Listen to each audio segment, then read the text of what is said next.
All right, Bothell City Council is back from break. Go ahead and you have the floor. All right, so thank you very much. We'll go ahead and continue the discussion on the public safety update for you this evening. The final piece of this is some work that I've been doing with a whole team of folks from across your public safety departments and the support departments for them to think a little bit about what items would let us continue this current level of services into the future or enhance it. So this is a discussion of the current needs in your public safety departments and the departments surrounding it. So a couple of things before we get into this.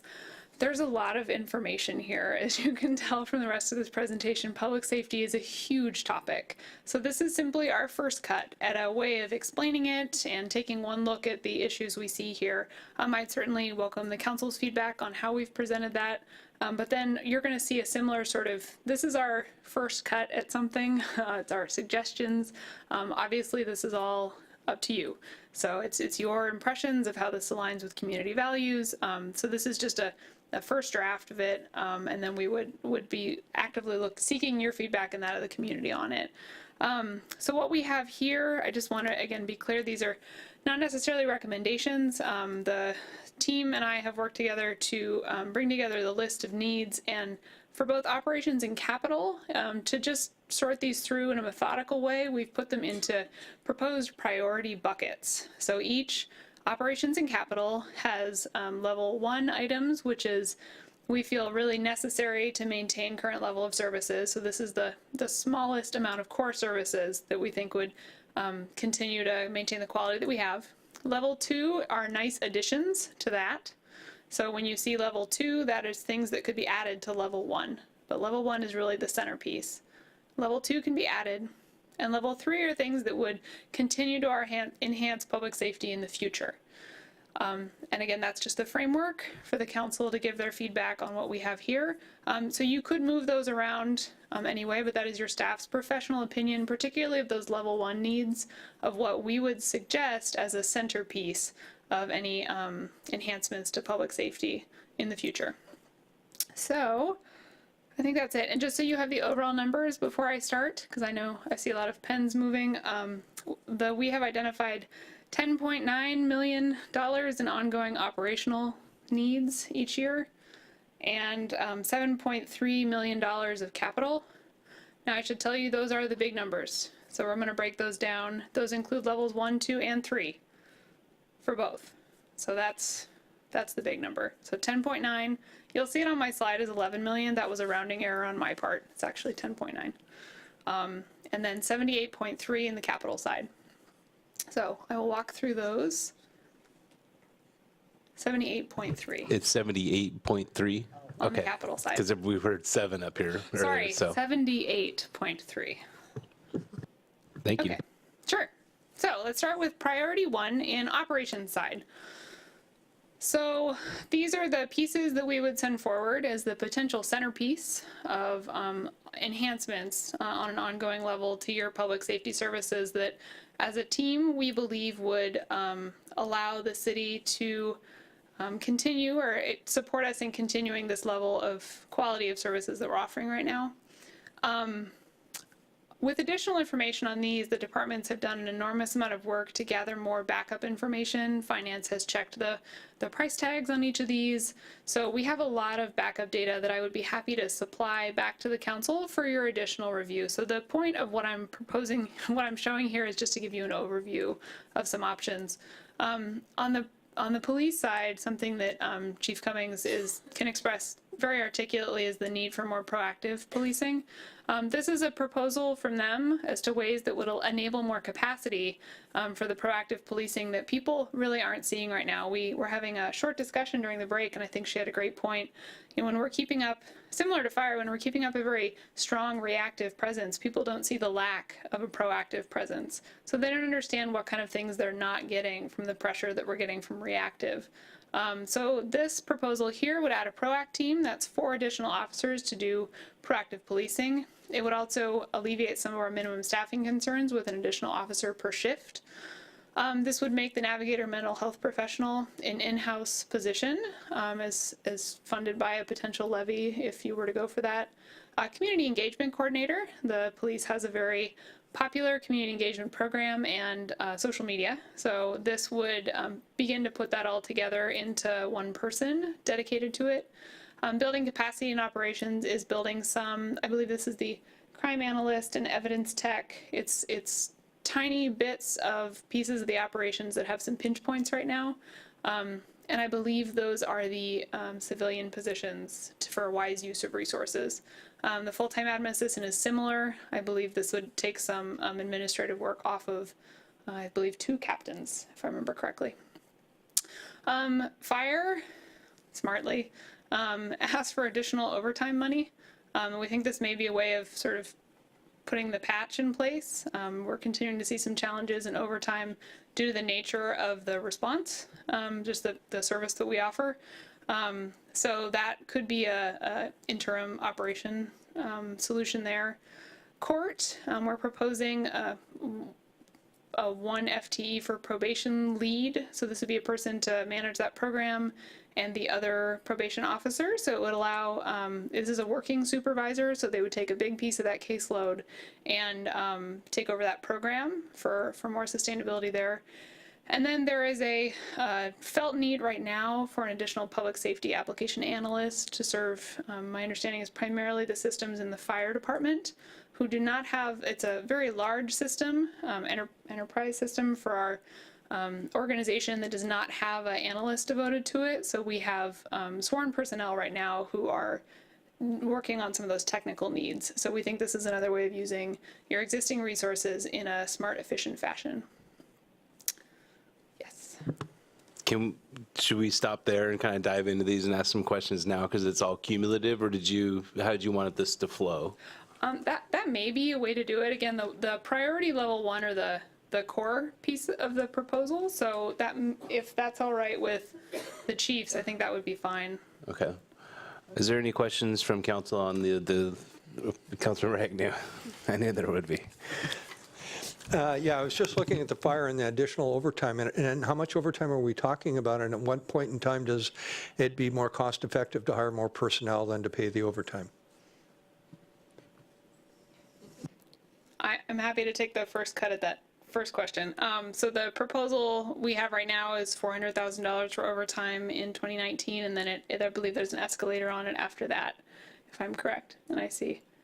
No, that's fine. So the fire overtime was $400,000 in 2019 and $450,000 in 2020.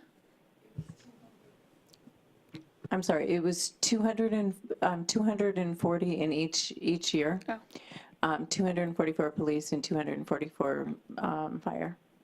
Oh, this is the fire overtime package proposal. Oh, I'm sorry. No, they turned that in, so the chief would have that answer. Okay, that's the.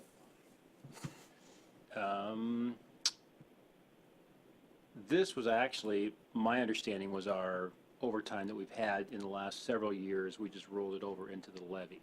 So it was in it. We did reduce it. We actually had over $500,000 for the last couple of years and overspent that. And what this is saying is we'd like to go to $400,000 in 19 and I think $450 in 20, with the thought that we have 3 new, the overhires, if you will, just got out of the academy last Friday. They will be hitting the stations next week, and so we hope once they get there, they will start reducing our overtime load at that point forward. So right now they haven't had an impact, but next week they're going to start having an impact on lowering our overtime. Can I add one other thing? It's to replace the overtime from the overhires. Well, there you go. Could you explain that a little further, what you just said? Yes, during the budget amendment in 2017, we came to you and asked for 3 positions in both fire and police, and actually a 911 operator as well, so that we could overhire, knowing that we have people who are retiring and that the staffing is getting to an age where that is going to happen repeatedly, so that they can actually go and get trained at the fire academy, police academy. It takes months to do that, up to a year. So to get people on board by the time somebody leaves, so we're not using overtime for a year to get somebody up to speed. We asked for those positions so that they could overhire in anticipation for retirements and people leaving. Councilor Agnew, you still have the floor. Do we expect any more retirees over the next levy period? And if so, how are we going, if we do go to a levy, how are we going to replace them? Well, for fire, we anticipate a couple, and I've been talking to the city manager, and we plan to send potentially 3 more to the next academy, with the understanding that these employees would be filling those vacancies. So we're trying to get ahead of the game in that respect. So it may be 6 months, and maybe 10 months, but I'm fairly certain we're going to lose at least 2 more employees within this next year. So we're going to try to get 3 in the academy in September. Thank you. City Manager, did you have something you wanted to add to that discussion? I didn't know if that answered your question. I think the final statement was the 250,000 was, so what we said, how we paid for the overhires was by using the overtime money. We said overtime expenses were going to come down, and that's how we were going to do these overhires. And so what we're saying now is that we're asking for that money back. So we're going to have the 3 additional positions for fire, and we're asking for the money back. Is that? Oh, bait and switch Right, kind of a pretty thing. much. Okay. Yeah. Okay, thanks. The Deputy Mayor? Well, Councilmember Agnew stole one of my questions, but great minds. So this is probably, I'm questioning the wisdom of answering this or asking this question, but this is how my mind works, so I'm going to ask it anyway. $4.2 million. In terms of a levy cost, if I'm not mistaken, Safe Streets and Sidewalks was $4 million a year. Yes, so So we're talking 50 cents per 1,000 AV for just level 1. I really appreciate Finance Director Tammy Chapman's math on this. So with our current AV, this particular core package would be 38 cents. Oh, so it's because of growth or whatever? Okay. 38 cents. Okay. Which on a $500,000 home, so we have the calculations here for each one, on a $500,000 home, that would be $190 per year. So I say that again, how much is the home worth? It's, so if it were a $500,000 home, Are there any of those left in Bothell? there's a lot of old materials in which we talked about $400,000 homes, which also don't exist. So we're trying to be a little more reasonable. If you have another number you'd rather we use, that's fine. Do we know what I guess it would be the average versus the mean? Or We can median? certainly check into that. I would be a little concerned that, whether it's the mean or the median. Yeah, exactly. Skew the numbers. Right. Okay. So we figured 500,000 was a nice round number, but we'll do a little research and make sure that's the best recommendation for you. Super. Thank you. I have a couple questions. So building capacity and operations, maybe I was just writing when you were explaining that. Can you explain that a little further, why it's 2.5 FTEs? Yeah, that was actually my attempt to try to bring this a little more into the value provided and less the specific position. So the police has done a nice job. I believe that is a half-time evidence technician. Oh, Evidence technician, crime analyst, and forensic analyst, or excuse me, records person. So. I'm sorry, I couldn't write that fast. Can you go over that again, Chief? Evidence technician, a crime analyst, and records technician. Okay. Excuse me, so we had slightly different, it's not records, it's dispatch supervisor. so that's the evidence technician, crime analyst, and dispatch supervisor. Correct. Okay. And that's all just to keep so level one, again, for the listening public, this is to keep our operations where they are now, just kind of static. These are the level of need. Can you explain to the community a little bit about the PROACT team versus the one additional officer per shift, kind of in a nutshell, if that's possible? So if you reflect back on the slides that you were shown earlier, the length of time that it takes to handle routine calls as compared to, say, 10 years ago has increased significantly in a number of different areas. I'll give you just one example, and the reason, there's a number of reasons for this. Some of them have to do with judicial decisions, some of them are societal with, say, the drug issues. But for example, a DUI, a driving while intoxicated, might have taken an hour or a couple hours 10 years ago, but due to a number of changes in the system, we now, if we want to, we regularly have to impound the vehicle. We have to get, if we want to look in the car for, say, the empty containers or the drug paraphernalia, we have to get a search warrant. We have to, if we want to get a blood draw, we have to get a search warrant for that now. These add up, and so what used to be a fairly quick call now will regularly take all shift, or even we have to call people in the next day to do a search warrant, so it can go into hours and hours. One same call, one stat 10 years ago, one stat now, and you're talking triple the amount of time.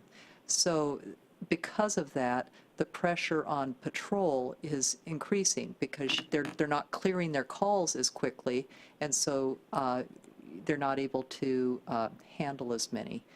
And so to be able to relieve that pressure, and that's just for the reactive side, if we had one additional officer per shift, we're thinking that would let us meet our minimum standard for staffing with a little more, well, meet our minimum level of staffing. So that's, I could go in a lot more detail, but does that make sense to you? Well, just what I recall from, and we had that study done with that consultant. He was also a former police officer. But what he said was, if you want an additional officer per shift, it's not 4 people. It's like 10 or something like that. So that's correct. If you want to staff like a district, if you want to have an additional officer for 24/7 for, say, another district, it's something like 6, I think it is. But we've got 4 squads. And so we have 2 day squads and we have 2 night squads. They work 12-hour shifts now. So we're trying to be judicious. We don't want to go to the public and ask for things, you know, the Taj Mahal. We're really trying to be conscious of our cost conscious. And so we've had many, many conversations with our command staff and our sergeants and our officers about where's the pressure, and it's really on, first and foremost, it's on our operations, on our patrol officers. The second piece is, again, if you recall with the EDICO study, it was as the pressure is to respond to reactive calls, our ability to do the proactive work is being reduced significantly. The proactive work is what allows us to stop the reactive calls from happening. As an example, I just mentioned to somebody, if you have a car prowl and you call something stolen from your vehicle, and you call somebody out to respond to that, and they take the report, the ultimate goal is to stop that person from prowling more cars.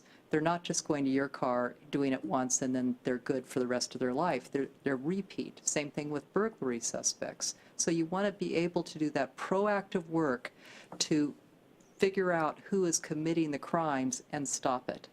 And that's what we are really struggling with. So a proactive team is generally, they're officers who are not tied to a district, because let's say you've got an officer who's got a car prowl, or somebody that's prowled 10 cars in their district.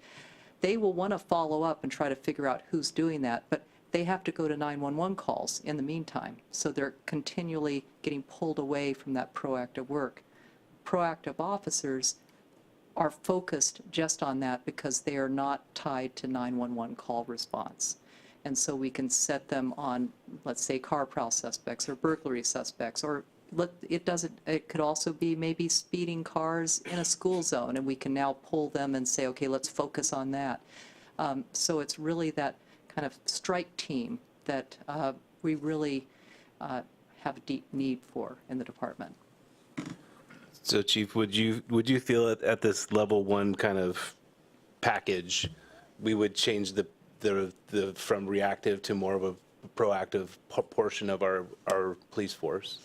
It would relieve the pressure on the reactive side, giving officers that are responding to the 911 calls, and it would certainly increase our proactive policing ability.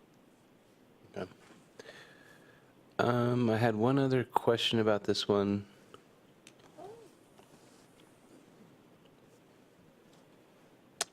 Oh, why is the school resource officer not part of the priority level 1? So again, my priority 1 was a lot bigger. And we really sat down and said, okay, what are we seeing as the tremendous pressure in the department? And this is what we're seeing. So we, with great reluctance, moved it into the next tier. I could speak quite a while on the value of having school resource officers, and I think they're extremely valuable. And it was, we had them in this one, and it's like, okay, no, let's try to cut it down, and so you'll see it in the next level. I just think it'd be super critical to the community if we're doing it. I mean, especially in today's day and age, if a school resource officer isn't in the thing, then, I mean, that's just my opinion, I guess. It gives me pause. Yeah, you're not going to get an argument from me. I bet. We're just trying to be, we were really trying to give you what the very, very top tier needs were. But again, I could speak quite a bit on the importance of getting law enforcement into our schools. So.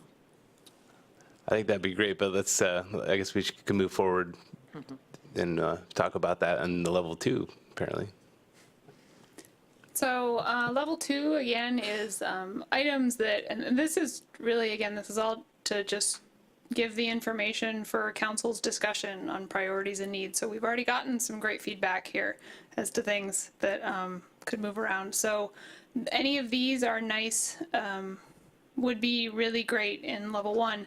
Something I forgot to mention when we talk about needs is the philosophy that the team has been approaching is, given the current tax climate and affordability and the changing nature of the community, we've tried very hard to be very reasonable, very thoughtful, and very mindful of the context. So that's why the level 1 was quite so basic. But then you'll see a lot of things that the community could be interested in this one. And what we can do is any kind of direction from the council as to which ones align with your sense of the community's priorities, we'll reprice it and bring you back that new number as to what the overall cost would be, and then what the impact on the tax levy would be as well. So some of these you can see here. This would be adding a swing shift. That was the dream of the Edico study, is to no longer just have the days and nights, but also have a swing shift in the middle during peak activity time. So that's an option here, and that would be 6 additional officers. Additional traffic officer is in this level 2. School resource officers, this is 3 for the middle schools. Canine tracking dog, so Councilmember Zorns, there's the canine. And so just as a reminder, the dogs, maybe everyone may know this, but dogs are either for narcotics or they're for tracking. So when you see the demos when somebody is run after by a dog and bit, that's a tracking dog. And it's only the bad guys. So, but that's the tracking dog, and then the narcotics dog is the ones who find the drugs, and they're 2 different things. So we have a narcotics dog. This would add a tracking dog and avoid the use of mutual aid for those sort of needs. Additional training officer, additional police support officer, and forensic analyst are some of the other options. And I should say for level 2 and 3, we have a lot of information on items that could make it to this. There's a lot of additional sort of support options under 2 as well. We're seeking council's input on your sense of the community's priorities, and we can bring you back more information. This is not an exhaustive list of all the things that could be added. This is just to start the conversation. So we'll bring back some additional information after guidance from you. In the fire department, this is an opportunity for a full-time aid car at Station 45. So this is the Canyon Park station. It has 3 people at it right now. And as I'd mentioned earlier, those 3 firefighters either go with the engine or the aid car. The engine seats 3 of them, the aid car would take 2, depending on what it is. There's 9 FTEs here because in order to do 2 additional people on an aid car full-time in the fire department, it requires at least 6, and then what is called the fill factor for an additional 3 to compensate for time off or overtime or otherwise. So this is the number of firefighters to do a full-time aid car. What that would do is increase aid response to the north end of the city. Something that's been interesting when we think about that chart where the sworn officers have been flat for 10 years is that even when we added the overhires, particularly for the fire department, that doesn't activate any new rigs. So that just allows them to keep the same amount of vehicles going out of the stations, but it doesn't allow them to send an additional vehicle because of this factor in their operations. So this proposal from fire would allow the full-time aid car to go into use at that North End station in Canyon Park. So that was a proposal from them. Under the court, there's some proposals for a court coordinator to help with management of the ongoing caseload there and full-time security. For executive department, we could see a benefit to public safety for a community engagement coordinator for emergency preparedness. And then for legal, they are requesting consideration under this package for a legal assistant, 0.5. So the cost of this is $5.4 million. This would be within this. Again, this one's not the same. The level 1 is the core, and these are anything that could be added. So within this whole bucket of level 2 needs, there's 26 FTEs, but they don't go all together like the level 1, unless you added all of these. And the cost, so if you chose to add this, again, the first one was 38 cents per thousand. This would be an additional 50 cents per thousand. So 5.4 million as a overall package is 50 cents per thousand. So that would be the Safe Streets and Sidewalks equivalent now.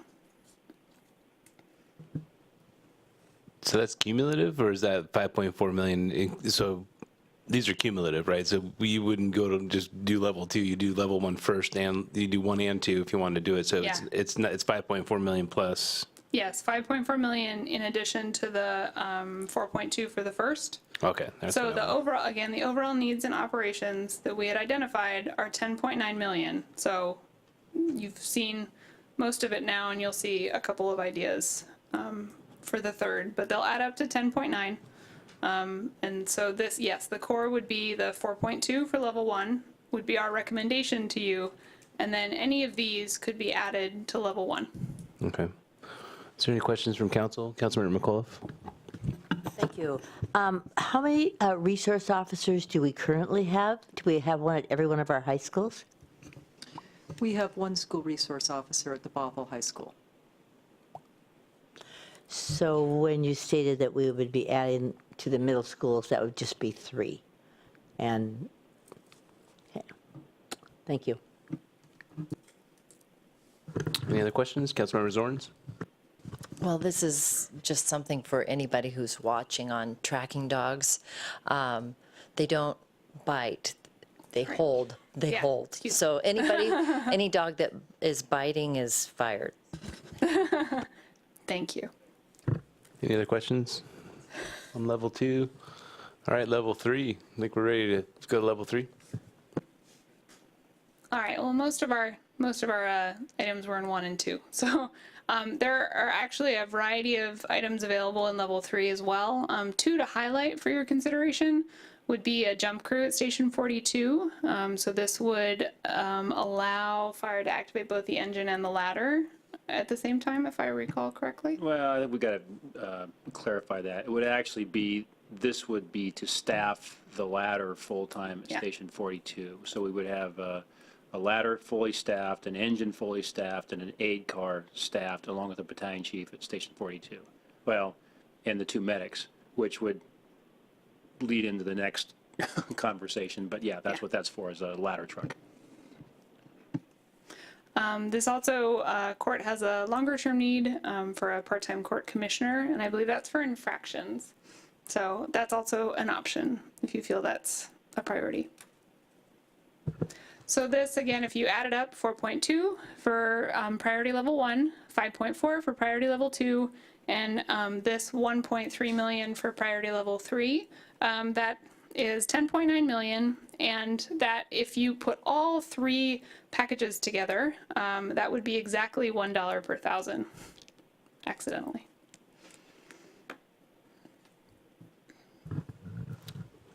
Okay, is there any questions from Councilmember, or sorry, Deputy Mayor? So maybe it'll come up in the capital portion, but are these levels tied to capital needs? In terms of we're hiring more people, therefore we need more space or whatever?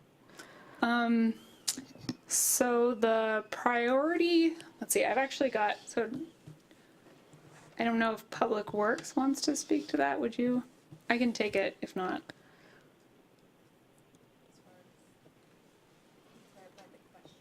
Oh, sure. So I think I understood the question to be, do these operational requests take into account capital needs that would be generated by them?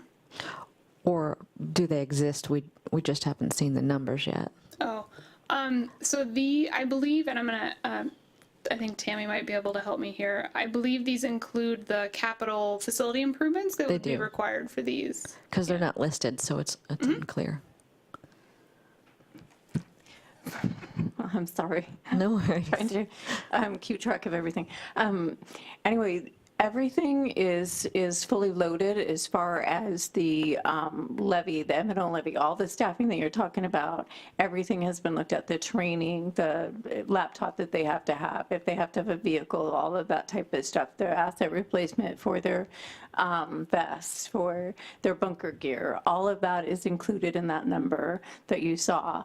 When we get to the capital part, or when Tori gets to the capital part of her presentation, there also is going to be a second M&O levy that is tied to the capital, the bond measure.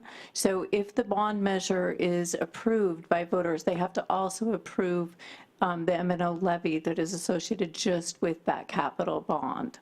So all of the space needs for the positions that you have seen have already been addressed through whatever means, as far as there might have to be some redesigning in offices, that type of thing, adding some workstations and that, but the funding is included. Okay, so the numbers we're looking at are all inclusive. Okay. They are. Okay, that's good to know. Thank you. Any other questions on level 3 before we get into capital? None? All right. Real quick, is there a motion to extend the meeting just so we don't have to run up against that? I move we extend the meeting to 9:15. It's moved by Deputy Mayor, seconded by Councilmember McAuliffe to extend the meeting to 9:15. Any discussion on the motion? Place your vote. Maybe. Sorry, Laura, that was pretty abrupt.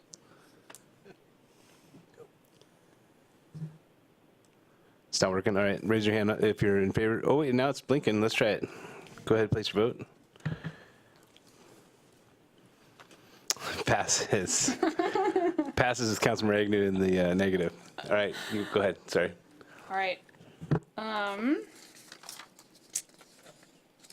Okay, so on the capital needs side, well, I'll move to this is just the summary. So you have a summary before I move on as to what we've talked about overall. This is the shortened version, but again, under level 1, that's 4.2 million per year with 15.5 additional FTEs supporting public safety. Level 2 is 26 FTEs and 5.4 million. And then level 3, what we've got there is 14.5 plus one, which is an additional 1.3. So again, rounding error on my part. Thankfully, Tammy caught it, so it's actually 10.9 million and 57 overall possible.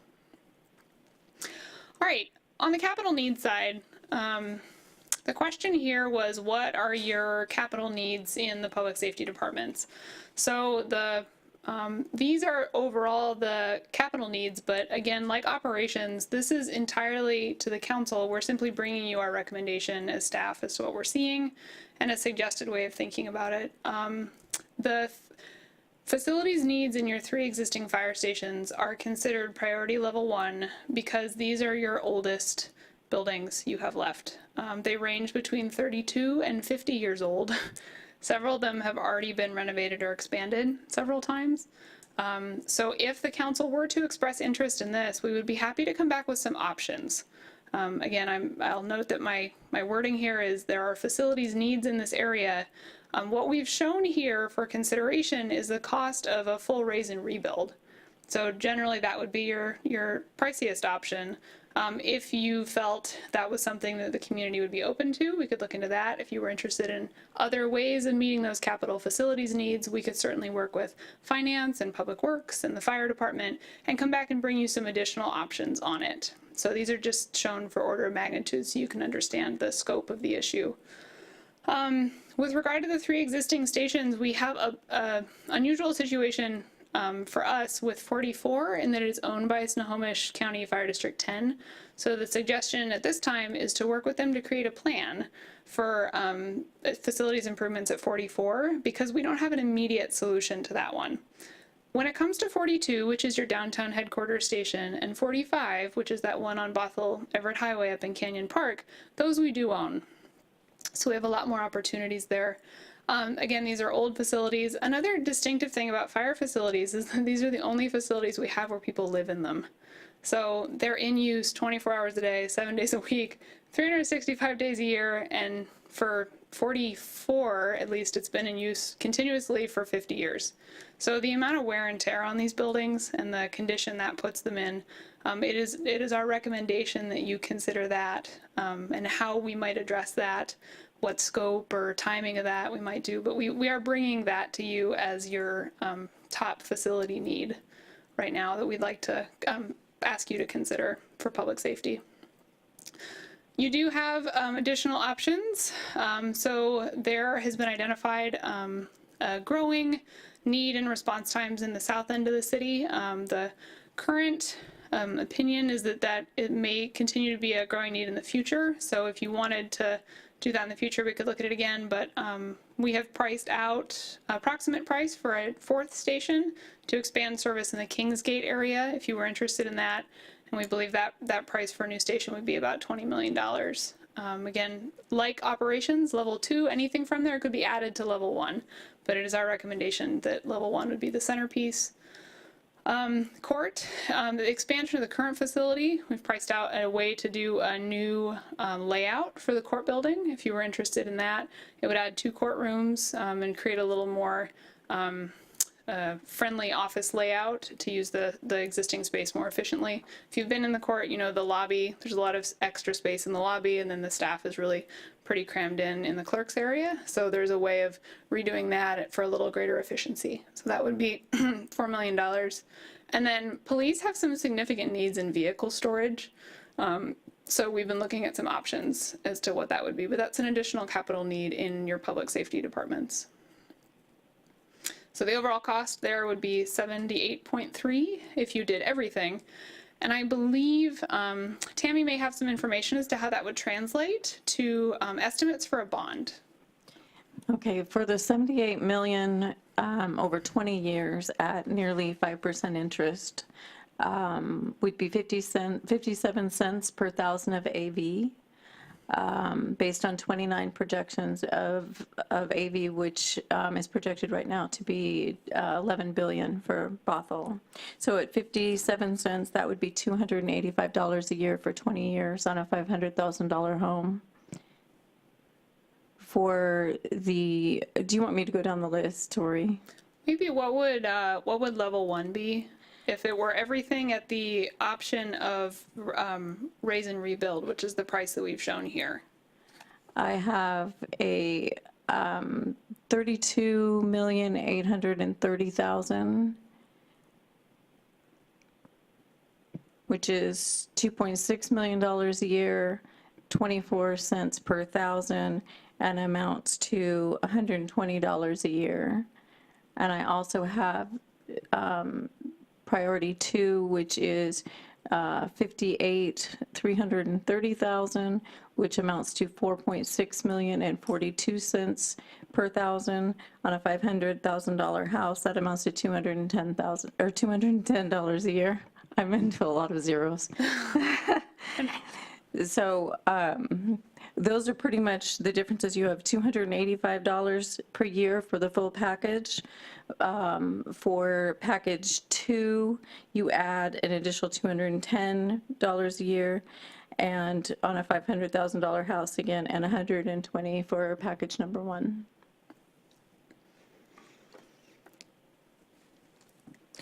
And in addition, there would be an M&O levy that would have to go along with that to make sure that we set aside and that the buildings get taken care of, because we cannot absorb that in the general fund or in the facilities department.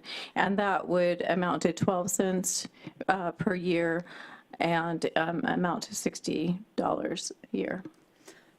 So that's the note at the bottom here, that if all buildings in this were constructed immediately, the annual operations would be an additional 1.2 million. So that's the M&O levy she's referring to. It's the ongoing O&M of these new buildings, if you did everything.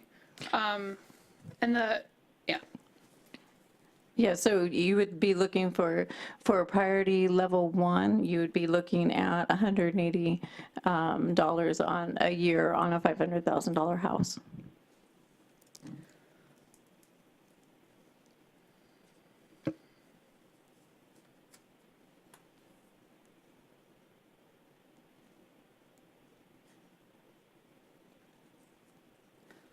Sorry, I'm writing those down.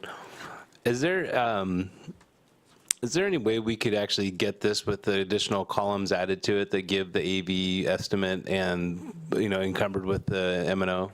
Yep. Okay, cool. Thank you. And just in general, can we get this presentation so we can kind of mill over it in a little more time without being up here? That'd be appreciated. Okay, so so how do you want us to, so this is the end of your presentation, I take it? And so maybe we should talk about the capital needs and get some feedback and direction from council. You don't really want direction though, right? You just kind of wanted to get some feedback from us tonight? Yeah, I'd be interested in what we could bring you back next. So we can develop, I have some suggestions for next steps, if that's helpful. On the city side, we can bring you more data. We can do comparisons to other jurisdictions if you'd like more information on that as well.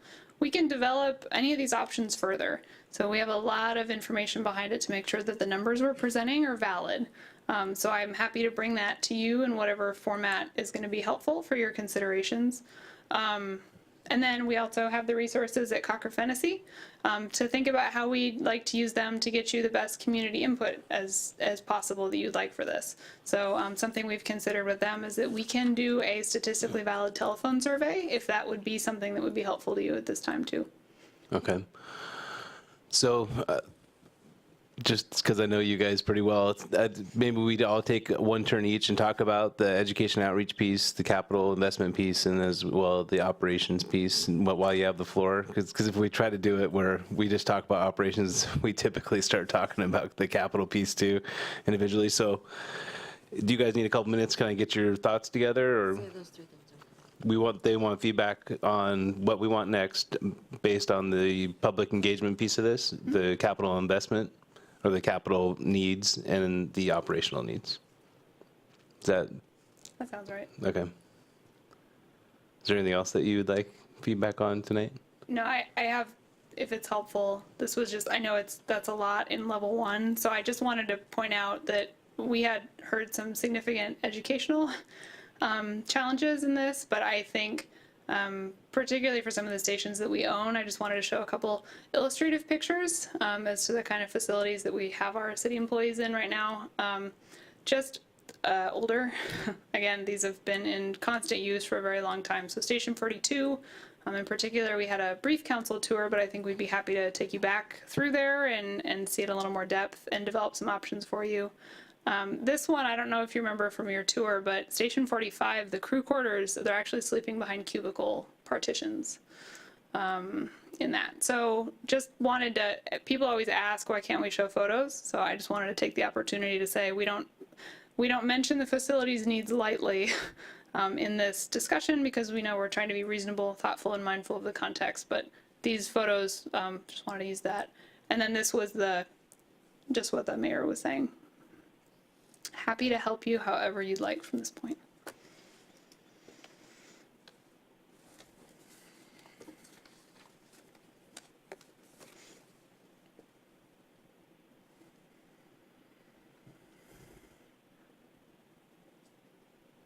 Is there anybody ready to go now, or do we want a couple minutes to write down our thoughts?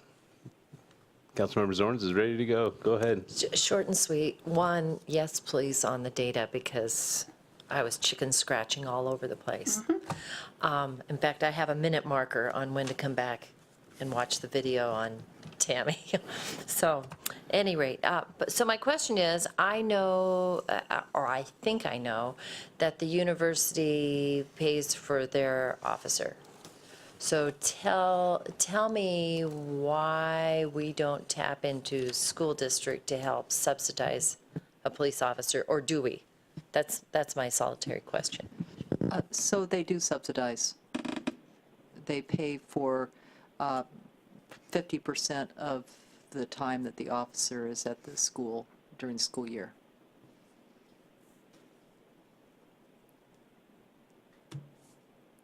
All right, anybody else ready to go?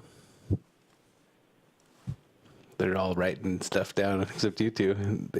Either you ready? I can go. So, so I think we need to further execute the public engagement. We need to develop some clear and concise messages to the public about what the problems are, and make sure those are clear. We like getting in the weeds, they don't. I think it'd be helpful to really think that through. What would be, from the information we have so far, would seem to resonate with people, that they would understand the situation, because it sounds like they haven't seen this. They don't see a problem, and so I think we need to illustrate that there is a problem.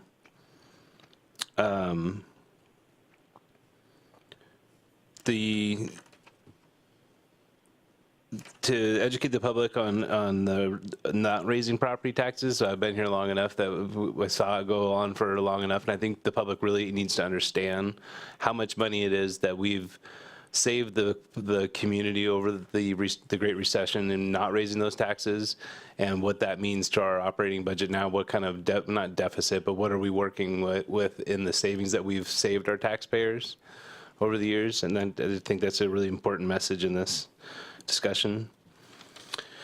On the level 1 information, could you go back to that slide? Or would that be hard to do? No. Operations level 1, okay.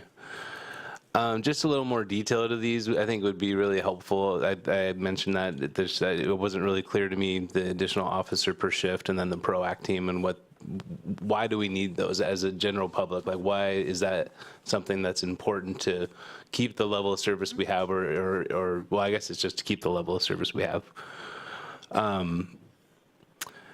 One of the things that keep coming up in my mind is for the courts, and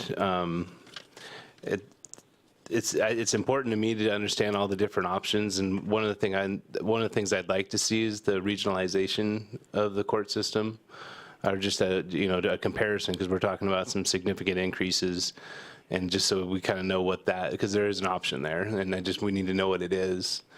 Maybe it's way more, maybe it's way less, I don't know, maybe it's the same, but I'd like to know. I know we did that with the Fire Department Regional Fire Authority, and that didn't work out so well, I think, for the city of Bothell residents, so that's why we backed away from it. But it's important to kind of keep those options in mind. Mm-hmm. I don't feel that way about police at this point, just because I know a lot of cities that do contract regionally with the King County Sheriffs, and I don't think that's the I don't think our community wants to take that approach. I also think too that one of the things that's important to explain, and I know there's other cities that have done this, and I think that was part of the presentation we had from the police consultant that people need to understand is if you do have a reactive fire or police department, it's just a matter of time until things start falling off the rails. And I think there's stories that you can tell of other cities that have been in our situation that didn't switch from just being reactive and move towards proactive, and what happened. So I think that's really the story we need to tell people, because they look at it now and they think things are fine, and they probably are right, but it's just a matter of time type of thing.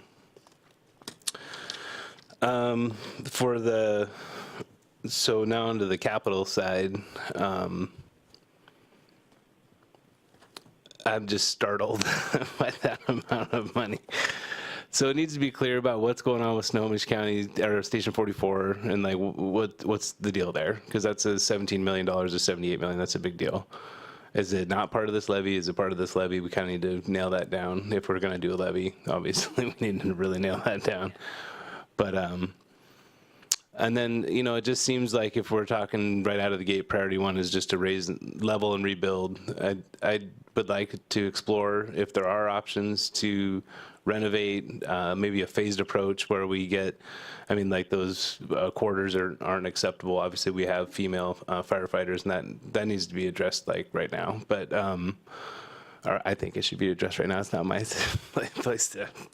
Anyways, but I feel like maybe there is another priority level one that we could maybe look into and just see, you know, is there other options other than just brand new fire stations? I'm not real keen on trying to add the new fire station 4 or the 4th station in the south end, because it's 20 million there, but is the operational, that would obviously raise the operational needs too by a significant amount to staff an entire fire station with a car and engine. So if we are going to seriously talk about that, we better make sure we have the operational increase included. But it'd be my opinion that, like, looking at what we're looking at, I don't see that really as an option at this time. And then, yeah, I don't know about the vehicle storage facility. I don't know what to say about that. But I think that's all kind of the feedback I have for tonight. But I do want this stuff so I can look at it a little more, and I'd love to get the information from the community so I can try to dissect exactly which person it is that said those things. I'm kidding. But just so I can understand it a little more, kind of where the community's at would be appreciated. All right, now I gave you guys lots of time to write stuff down. Anybody else ready to go? Deputy Mayor? Okay, let's see if I can get all of this in my head. Regarding education outreach, I guess when I think about it, I think we should go for what everyone wants to know. Answer the question, why isn't growth paying for the need? Like, we just need to answer that question because it's the first thing everyone wants to know, and people believe it should be paying. So that story has to be told. I would be interested in a survey. I would be most interested in a survey that gives people a little education before we survey them. I'm not, while it's interesting to know what they don't know, I'd rather know what they feel once they know something. So whether it's showing them pictures of the existing fire stations or laying out what the issues are, I think that would be more helpful to know what resonates with them, what makes sense to them. Capital needs, my first thought was, why don't we have renovation as an option for level 1? Maybe there isn't an option, but it sure seems like that should be looked at anyway, because yeah, it's a little bit mind-blowing. I will say, regarding so going back kind of to the level 1, what is it? I forget, it's not capital, operating. I guess I'm looking at, and maybe I'm getting ahead of myself, but I'm looking at level 2, and I want it to be like an a la carte menu. And I want to know if we just added the 3 resource officers and the canine tracking dog, what does that mean? If we added the full-time aid car, what does that mean? And then as I'm thinking about the full-time aid car, I'm wondering, is there an option, or should there be an option for that, for a full-time aid car at Kingsgate rather than a full-on fire station? Just a thought. So, and then this is probably completely off track, but I can't let it go. So when we talk about schools paying for 50% of the school resource officers, what I'm wondering is, what do they do in the summertime? So they would revert back to patrol, but given the fact that a lot of the officers try to not use vacation as much as possible during the school year to be able to, there's training components, so we try to do a lot of that catch-up stuff in the summertime also. Because I was thinking that might be I don't know if it's an opportunity to fill some gaps during the summer. I'm naive, so I'm thinking, is the proactive policing something they can do during the summer or whatever? And then I wanted to mention, when we talk about the proactive policing, there was an excellent news story, I think it was on NPR. The mayor of New York City was being interviewed because they are currently experiencing the lowest crime level since like the 1950s. And when they asked him how or why he accomplished that, he said proactive policing. Number one, absolutely, no doubt, that was the reason. And so I think it's a relevant and really gripping kind of example of why it's so important. So if we could find that, and I would love to even send it out in my newsletter so that people, rather than us trying to explain something that's already been explained, I think that would be useful. And that could be part of an education piece as well. So I think that's all I've got right now. Thanks. Anybody else want to go? No feedback? You don't have to give feedback tonight if you don't want to. Councilmember McNeil? Okay. I've got a lot. I'll try to keep it short. So on the education piece, I think I've said it before, but I think we really need to do a very good, robust job at educating the community on what this is, how it's going to look, and all the elements of it. Just hearing the presentation tonight, seeing the slides that you presented, I have a ton of questions, especially on the FTEs. What does each FTE mean? How much does it cost? So getting that data, I think, is going to be extremely important. Several of us have mentioned it, so I think having that will give us a little bit better understanding. As far as if the operating, I agree with the comments that the deputy mayor made. Can you go to priority 1 for me? I'm interested and curious about having proactive policing, a mental health professional, and community engagement coordinator, how far that will take us as far as reducing the workload for the officers, which means that they will be able to obviously have a bigger outreach within the community.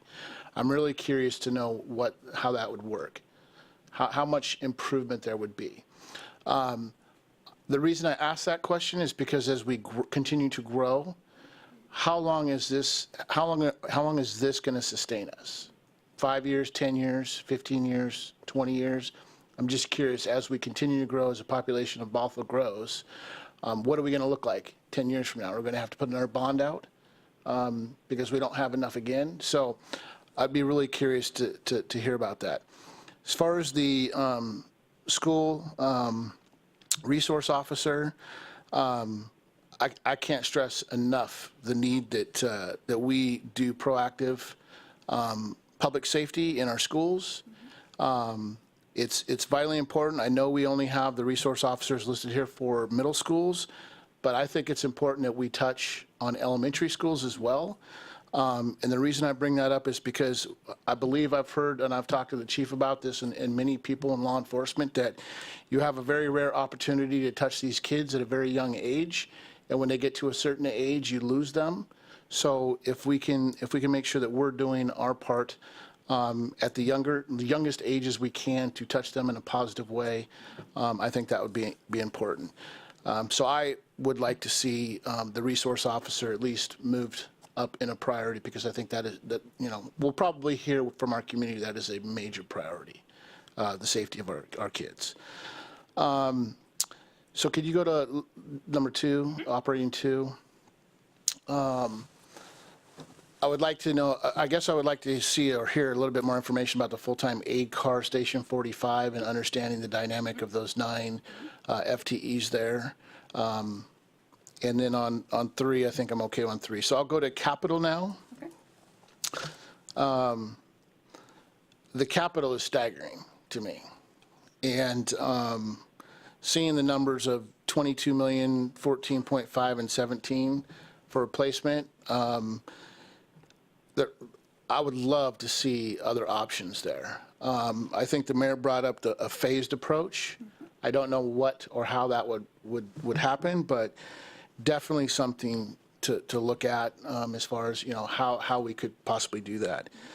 One thing I would ask is, how do we, when we talk about facilities, how do we manage the maintaining of our facilities currently?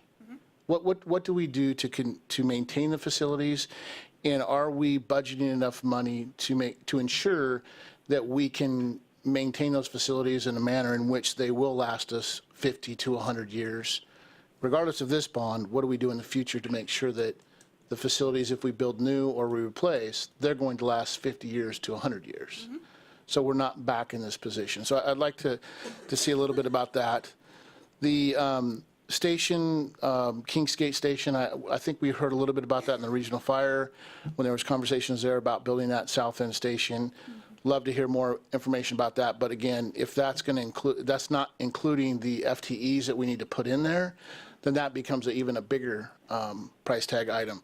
But we still need to make sure that we're maintaining the consistency with call times and stuff like that. So I don't want to overlook that piece. I want to make sure that we at least take a look at it. The court, as far as the courts are concerned, that's kind of new to me, because I know they're having more of a burden with the opioid and the uptick in the activities and things like that, in the cases that they're seeing and taking. But I would like to know a little bit more around contracting or doing things like that with courts, or how we could be fiscally responsible, I guess, with that. And then the facility, the vehicle storage facility, I'm not sure I know enough about that one right now. Let me see. So I guess the biggest thing for me is I'm kind of in shock. I heard the numbers rambled off pretty quickly. I know the price of housing is going up dramatically in the city. As a member of this community and understanding what it means to a lot of the neighbors that I live around, some of the older neighbors, the seniors and stuff like that, I think that we need to make sure that we educate and communicate properly. Otherwise, I think the numbers just thrown at us the way they were thrown at us tonight are going to be taken in the wrong way. We need to make sure that we're taking care of our public safety in our community. But again, I think that the presentation that we heard earlier with tax fatigue, I think is, hearing those numbers by themselves, I think would scare some people. So I think we just need to make sure that we do a good job, and I think we're on the right track by being proactive with the way that we're actually communicating with the community. So thank you, great presentation. Councilmember Olson? Yeah, I'll be quick with this. Everyone's made lots of great comments already, so I just want to kind of reiterate the education and outreach to the public just as part of this process. I think we're hearing what everyone doesn't know, and I think we really need to get out these pictures of the fire stations. I mean, before I was on the council, I would see the outside of the stations and it's like, oh, those are nice looking stations, and I never had any issues with fire or EMS, so had similar thoughts that we're hearing tonight, that like everything's all fine. But once I got the tours and looked inside, I was just surprised on how successful the fire department is with what they have right now. I mean, they're well-used buildings, and so it's impressive what they're doing, but I don't think they should be put in that position to be in those types of buildings.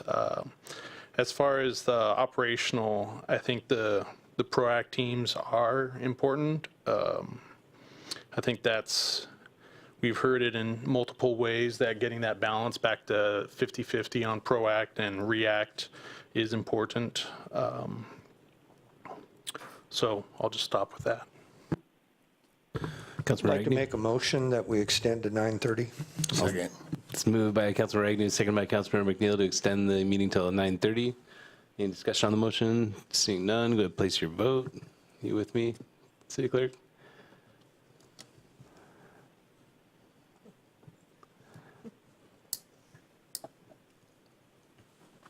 Oh, I didn't vote. Sorry, I meant to vote. I was too busy watching the clerk. Voting the positive, so passes 5-2. Councilor Agnew, you have the floor. Last but not least, I think. Councilor McAuliffe, did you want to wait to go last? No. Go for it, if you want. Okay. He'd love to close. I think education is going to be the key. I truly feel that the voters in Bothell are fairly intelligent voters, and if you give them the information, they're going to make the right decisions. And we need to bring that out. Do we need to bring out comparisons to other cities as to how we stand? What is this? What is that? You know, are we going to talk to them about, we've had, in the fire anyway, an increase in calls by 25%, and yet we've had no increase in staffing. You know, I think operationally, could we tweak it? Yeah, but do we need to, or should we, is the other question. As far as capital needs, I understand what everybody's saying about trying to fix up a station, but we're kind of putting lipstick on a pig there. And I've been to a number of those where we've tried to keep that station functional and yet revamp it, and it actually ended up costing us more money. So I think we have to look at all that. 44s, I'm not sure what we're going to do with that, or what we can do with that, since we don't own the property. A new station at Kingsgate, I have no clue whether we need it till we get response times to that area that show us that. I mean, to be honest with you, I don't know. You know, are the response times good? Is our mutual aid really good in there to where, you know, the response times for them is good? You know, I'm happy with that if the citizens are, and you know, if the people that are giving us the mutual aid are good with that. Expansion of the current facilities for the court, you know, we're going to need to do that. We're getting more fellow-meaners. We're getting busier. In fact, not too long ago, didn't we just have a court case here because we didn't have enough room? Well, that should tell us something right off the bat. I understand voter apathy. I understand voters being upset at all the taxation they're getting. And I, too, am just as frustrated as them. But I truly feel that these voters are fairly intelligent. If we can give them the right information and show them the needs, they're going to make the right choices. It's a staggering number. There's no question about that. It's a staggering number for a small city. But it also reflects that we've probably had a problem for a while that we haven't addressed. And that's shame on us. That's not shame on anybody else. That's kind of shame on us. So that we've gotten to this point. I think that we have a very good public safety image in this city. And I think the police department and the fire department are two of the best departments that we have according to the citizens. And that they should bow and shake every citizen's hand because of the way they feel and the way they love. And you said love, if I'm not mistaken. And you don't hear a lot of love with the police department out there nowadays.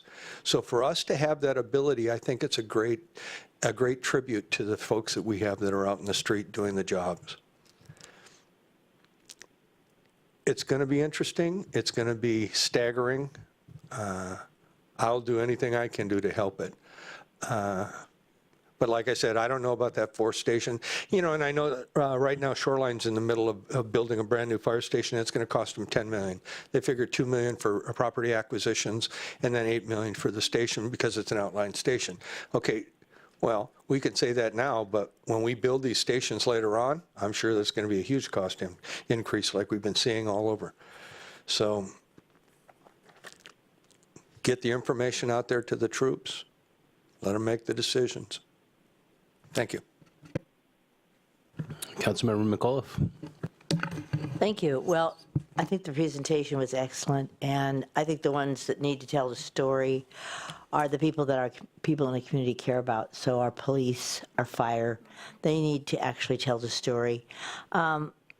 Somehow, we have to educate maybe this group of people that already participated and see if once they have the knowledge, they would still respond the same way, or if we can help them to contribute, to be contributors to this, because then we could spread this message even farther. I know we're having some capital policy, public meetings, I should say, capital funds public meetings, and I just would like to really see if we couldn't change some people's minds that have already been interviewed. I just think that if they had the knowledge, would there be a different reaction? What, Tori, what's the timeline for what we need here?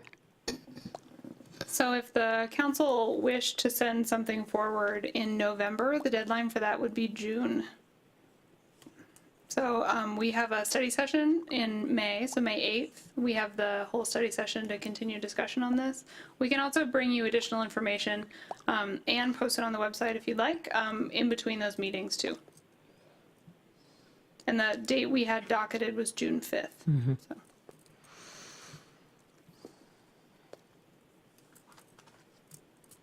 I just think we have a long way to go for education between now and then, but I guess the only other thing I would ask for is, you know, for the capital, certainly some more options and phase in.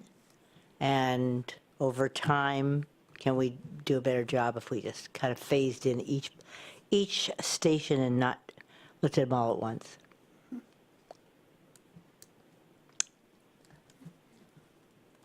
There's a story to be told. But I'd like to know, you know, maybe a test to the public just to see if you told them a story and they had the knowledge, what would they do? That's it. All right, sorry. City Manager, did you have something you wanted to add to this agenda item? I just wanted to just add a couple of statements. So when it comes to the public education, there's two phases to this. So as the consultants mentioned, we've jumped out in front of this and are starting to educate and reach out to our community prior to your decision to putting it on the ballot. Because we thought that would be helpful to you and the community, for you to start to understand where the community is today. You need to tell us how much you want prior to making the decision to put it on the ballot and what you're going to put on the ballot. If you want to do something in November, timing wise, how much do you need prior to that decision? Once you make the decision that it's going to be on the ballot, that's a whole nother education campaign that happens basically from June until the election in November. So keep in mind that it feels really tight right now because this was a tremendous amount of work that staff did to get you this information and to be able to lay it out in this context to give you a sense of this is our needs to the best of our ability. And now, you know, we can get the detail, we can do more information, we can do more outreach. How much do you need before June? And that's, you know, a couple council members mentioned, a lot of this is on you. you need to also go out and talk to your constituents and talk to the folks that you know in the community to help you make a decision for that decision in June. And then we can do, if you choose to put something on the ballot in November, we can do this massive education campaign to help people understand, to make that vote. So it's sort of a two-step. I just want to make sure that was clear, because I can tell you're feeling pressured because of that June date, and it doesn't just end in June. I also wanted to thank Assistant City Manager Brazidis. You have to imagine she started the last day before the end of the year, so December 27th or 28th. This has been a staggering project. This is the first thing that I gave her. She is the project manager on this, and I think she's just done an exceptional job. And the team that's rallied around and given her the information and worked with her. But I just wanted to acknowledge her work on this so far, and I'm just incredibly impressed, and I hope that you are as well. I think we're all incredibly impressed. Thank you. But I think that's a really good point too, that like really what we need to do is have our ducks in a row for what we want to be part of the package in June. And then the whole education piece will be right up until Election Day. So I hope that was clear with everybody on council, that that was kind of what we're talking about. So really what we need to do in June is we say yes or no on a levy and the amount it's going to be, and there's a capital one and an operations one. And that's kind of what our task is at hand right now. So. And I think what we're trying to tell you is that we are your subject matter experts, and so that's what we tried to put together for you, is these levels of what we think maintain service or slightly enhance it, what could make it better and what could make it even better. And so there's going to be some reliance and trust on us as your professionals to tell you what we think we need to deliver the services that you want us to deliver. And so we'll get you details, but there also has to be sort of a give and take on really understanding the overall operations and really getting into the weeds. There needs to be some give and take on that, and understanding that we're bringing to you what we think what we think the community is looking for, what we think we need to be successful to keep a level of service, and that's what we've brought to you tonight. It's sort of that first touch at that. We sort of expected these reactions of, wow, those are really big numbers. We'll give you that presentation. That's why we didn't want you to have the presentation ahead of time, to be really honest. We didn't want you to freak out and see the numbers ahead of time. We wanted to walk you through this so that you understood the process to get here. Now we're happy to give you that presentation. We can put it up on the website. Anyone is welcome to have it, and just keep moving forward. But there's a lot of work that we're doing to give you good information and give you good advice on what we think we need. We appreciate that. Thank you. Is there anything else for the good of the order? Or a motion to adjourn? So moved. What's that? You want to say something to Jennifer? Oh, I'm sorry. Councilmember McNeil, go ahead. Thank you. So Jennifer, when we get that data with the additional columns that has the per thousand information, I guess what I would say is I would like to get a snapshot of just a general group within the community, what they think.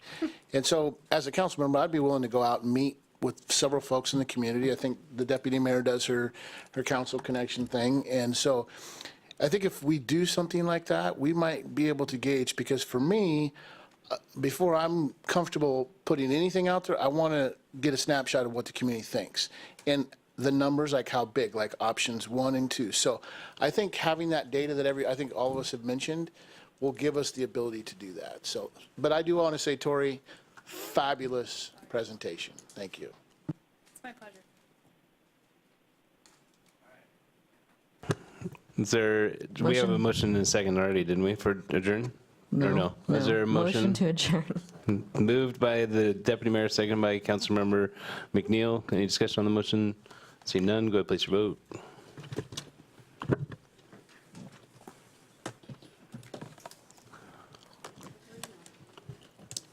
You got us? I voted.